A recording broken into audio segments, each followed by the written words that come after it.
I can just no, see like it it missing the point of like it's a separate thing, you know. Because I don't think this kind of stuff should ever be jar, you know. It shouldn't be the Jarcast. This isn't the Jarcast. Good afternoon, morning, evening, or night, ladies and gentlemen. Today, we've got to talk about a few things.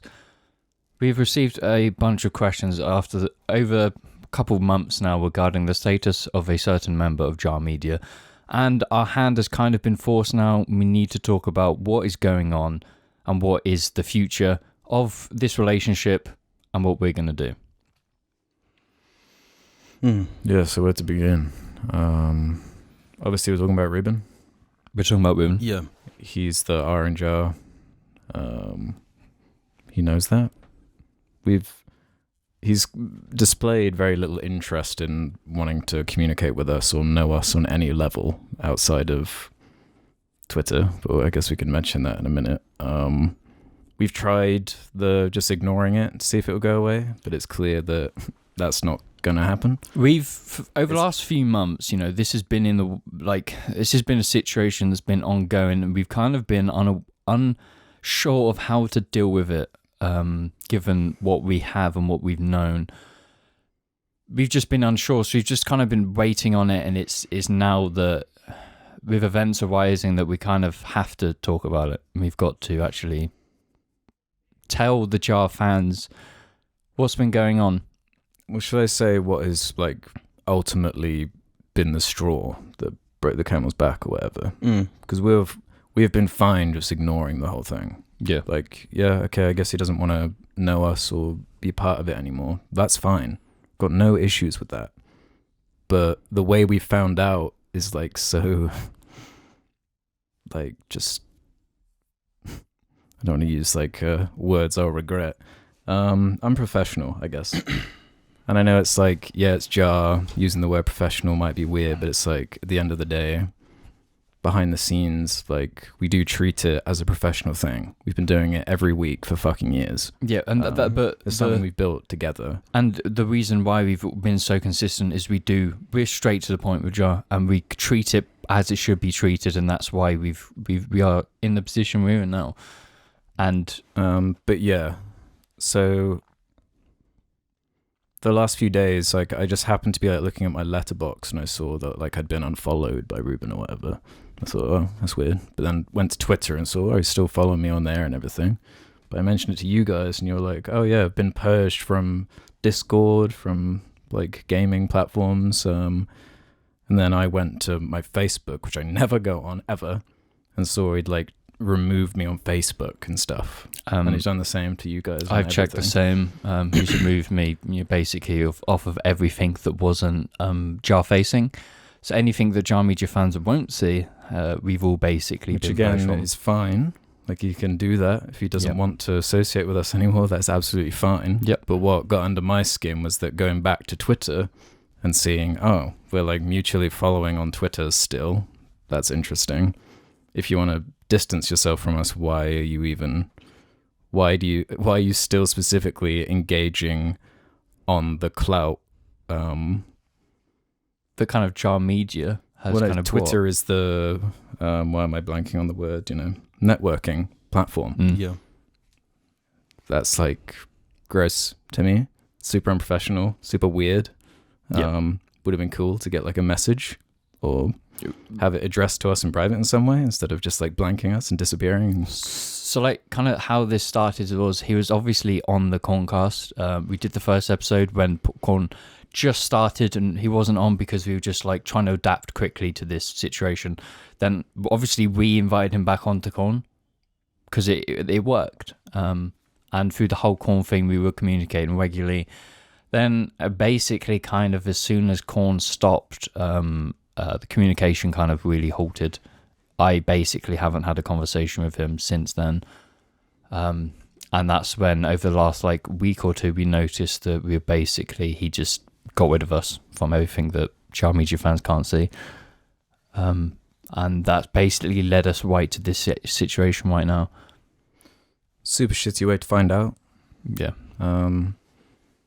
This could have easily been resolved in private if there was some form of communication which didn't involve me instigating it, because, and this is shit I'm not going into, our like personal shit. I don't believe it was on me to do that. Yeah. He's the one that wanted to leave. Mm-hmm. You can't simultaneously not want to engage with us, but also want the like follows on Twitter sort of thing. It's like, what are we even to you? And we should all probably mention that we, since the early days of JAR, we've had a group chat on WhatsApp. That's basically how we've always communicated, and it's always been there. And he's still in this group chat right now, and it takes 1-2 minutes to drop a simple message into it, but there's no effort been made on that front to actually communicate with us at all. And that's left us in the situation now where we actually have to talk about it.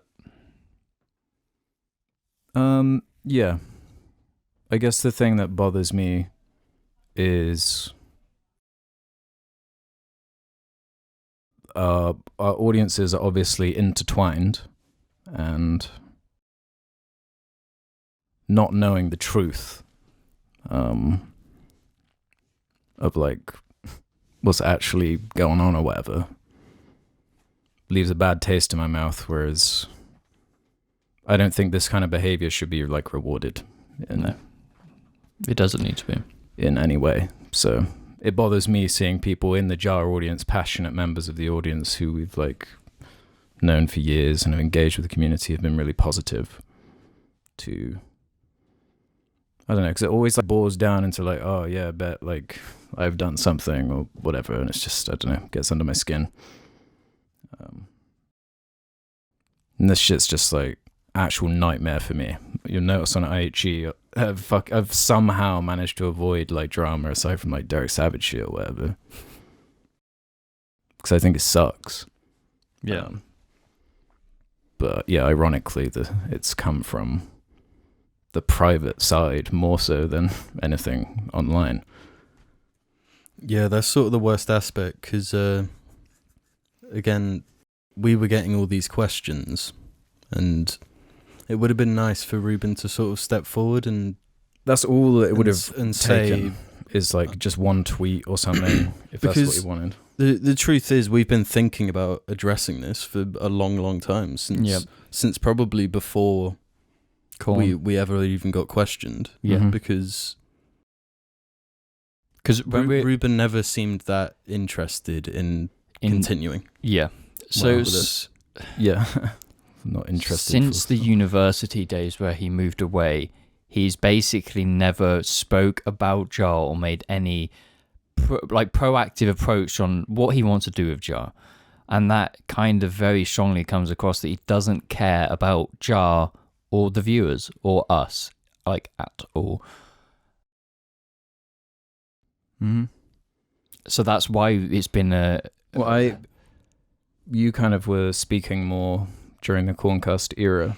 Yeah. But I was talking to Reuben a lot in that period. And whereas he hasn't privately tried to contact me since pre-Corn, I think. well, that's the most frustrating thing to me, because I feel like I've been directly between both Mhm. ends. Because I met Reuben back in year 8 of secondary school. Mm-hmm. And so he's one of my oldest friends.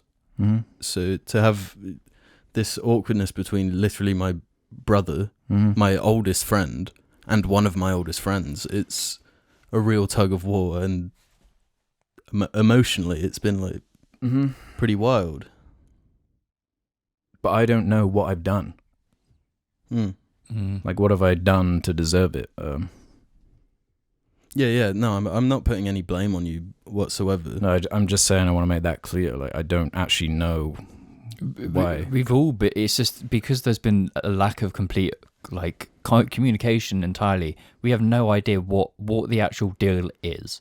We don't know what we've done or what could improve. Nothing. There's been genuinely nothing. No communication. Not a single That's what bugged me ounce. so much about the Twitter thing, because he clearly wants to move on to his own shit. Which is fine. Once again, we'll Yeah, say no that that's problems with fine. There's an alternate universe where we're encouraging it on Jar or whatever, trying to Yeah. but I feel like it just like just inside me that is just so wrong based on our history and stuff, and it's like really fucked up for him to try doing that.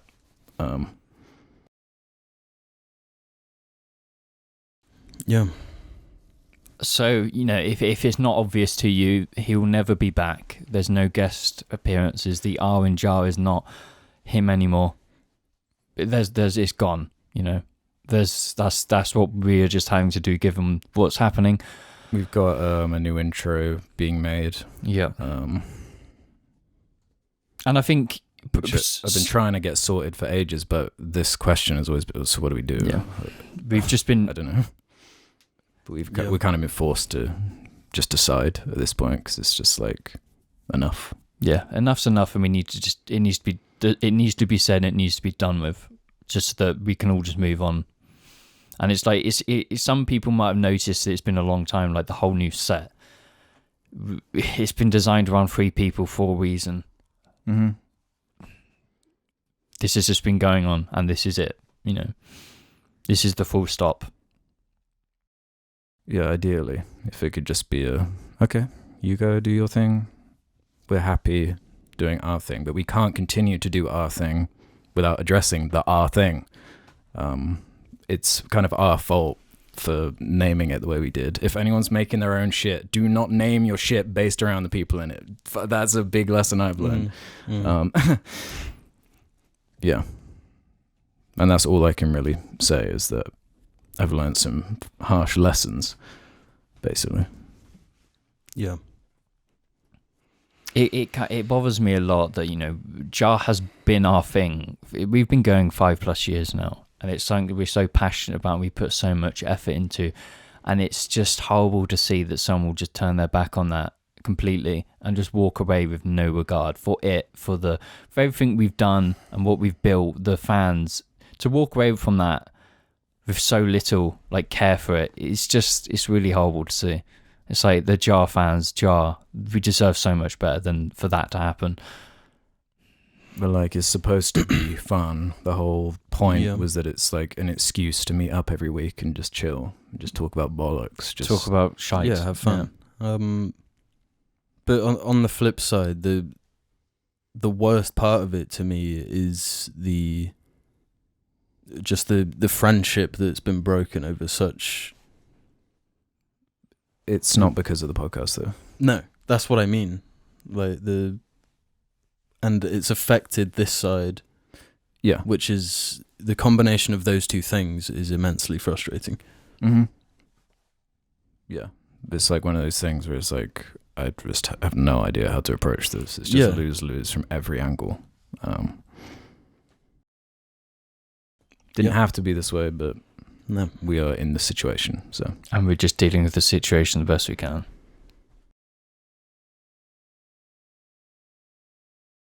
There really isn't much more we can say that isn't going to just be completely irrelevant or just goes against what we're trying to do right now. We've said what we can. It is the way it is. And it's done. It's done. Yeah. If it can be done and we can go separate ways, that'd be great.